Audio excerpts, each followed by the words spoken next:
ആറന്മുളയപ്പനെ സമർപ്പിക്കാനുള്ള വിഭവങ്ങളുമായി തിരുവോണത്തോണി ആറന്മുള ക്ഷേത്രത്തിലെത്തി. കാട്ടൂരിൽ നിന്നാണ് ദേശപ്രമാണിമാരുടെ നേതൃത്വത്തിൽ തിരുവോണത്തോണി ആചാരപൂർവ്വം പുറപ്പെട്ടത്. വഞ്ചിപ്പാട്ടുപാടിയാണ് ശ്രീകോവിലേക്ക് തിരുവോണത്തോണിയെ ആനയിച്ചത്. ശ്രീകുമാരൻ ചേരുന്നുണ്ട് വിശദാംശങ്ങളുമായി. ശ്രീജിത്ത്, ഇനിയുള്ള ചടങ്ങുകൾ എന്തൊക്കെയാണ്? ഇപ്പോൾ അവിടെ നടക്കുന്നത് ഏതൊക്കെ ചടങ്ങുകളാണ്?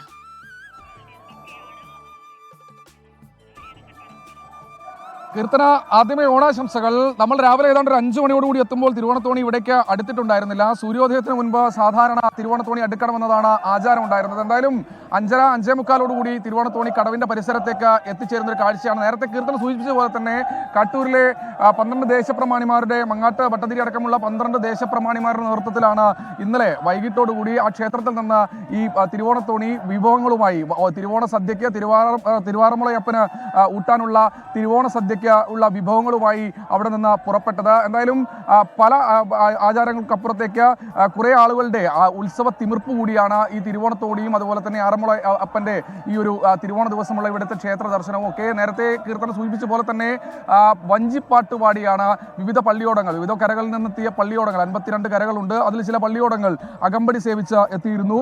ഈ കരകളിൽ നിന്നെത്തിയ പള്ളിയോടങ്ങൾ പൂർണ്ണമായി വഞ്ചിപ്പാട്ടുപാടി ഇവിടേക്ക് സ്വീകരിക്കുന്ന ഒരു കാഴ്ച. ദേവസ്വം ബോർഡിന്റെയും അതുപോലെ തന്നെ പള്ളിയോട സേവാ സംഘത്തിനെയും ഒക്കെ ഭാരവാഹികൾ ഇവിടെ രാവിലെ മുതൽ തന്നെ ഉണ്ടായിരുന്നു. ഇപ്പോൾ നമ്മൾ കാണുന്നത് ഈ ക്ഷേത്രത്തിലേക്ക് തിരുവോണ ദിവസം തിരുവാറന്മുളയപ്പനെ തൊഴുത് ഇതിലേക്ക് കടക്കാൻ വേണ്ടിയുള്ള ഒരു നടപടിക്രമമാണ് ഇപ്പോൾ ഇവിടെ കണ്ടുകൊണ്ടിരിക്കുന്നത്. അവർ അതിനുവേണ്ടി ക്ഷേത്രത്തിനകത്തേക്ക് കയറുന്ന ഒരു കാഴ്ചയാണ് കാണുന്നത്. നിരവധി ആളുകളുണ്ട്. രാവിലെ മുതൽ തന്നെ കാത്തു നിൽക്കുന്നതാണ് ഈ തിരുവോണത്തോണി എത്തുന്നത്. പമ്പാ നദിയുടെ ഓളപ്പരപ്പുകളെ കീറി മുറിച്ചുകൊണ്ട് പള്ളിയോടങ്ങളുടെ അകമ്പടിയോടുകൂടി ഈ തിരുവോണത്തോണി എത്തുന്നത് കാണാൻ വേണ്ടി നിരവധി ആളുകൾ ഇവിടേക്ക് എത്തിച്ചേർന്നിരുന്നു. ഇവരെല്ലാവരും തന്നെ ക്ഷേത്ര ദർശനം കഴിഞ്ഞ് മാത്രമേ ഇവിടെ നിന്ന് മടങ്ങുകയുള്ളൂ. എന്തായാലും ആ ഒരു ആചാര പെരുമയോടുകൂടി. ചേട്ടൻ എവിടെ നിന്നാണ് വരുന്നത്? ഞാൻ ഇവിടെ റാന്നി. എല്ലാ തവണയും വരാറുണ്ടോ? ഉണ്ട്. ഞാൻ ഈ പ്രാവശ്യമാണ് വന്നത് ആദ്യമായിട്ട്. ഞാൻ ഗൾഫിലായിരുന്നു, അവിടെ നിന്ന് ഇപ്പോഴാണ് വന്നത്. തീർച്ചയായും ഇങ്ങനെ ഒരുപാട് ആളുകളുണ്ട്, പല മേഖലകളിൽ നിന്നൊക്കെ കടന്നു വരുന്ന ഒരുപാട് ആളുകളുണ്ട്. എല്ലാവരും ക്ഷേത്ര ദർശനമൊക്കെ കഴിഞ്ഞ് തന്നെയാണ് ഇവിടെ നിന്ന് മടങ്ങിപ്പോളൂ. ഓണമൊക്കെ അല്ലേ? എന്ത് എല്ലാ പ്രാവശ്യം വരാറുണ്ടോ? തിരുവോണത്തോണി വഴിപാടുമുണ്ട്. ഓരോ പ്രാവശ്യം കൊണ്ടുകൊടുക്കും. പുകയില വെറ്റ പുകയിലെല്ലാം ഓരോ വർഷവും കൊണ്ടുകൊടുക്കും.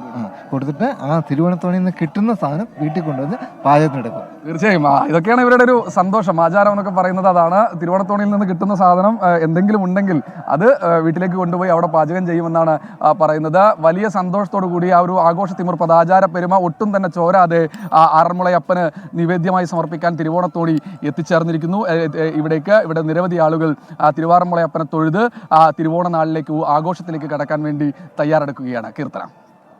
ശരി ശ്രീജിത്ത്, എന്തായാലും തുടക്കത്തിൽ പറയാൻ സാധിച്ചില്ല. തിരുവോണാശംസകൾ, നല്ലൊരു ഓണമാകട്ടെ.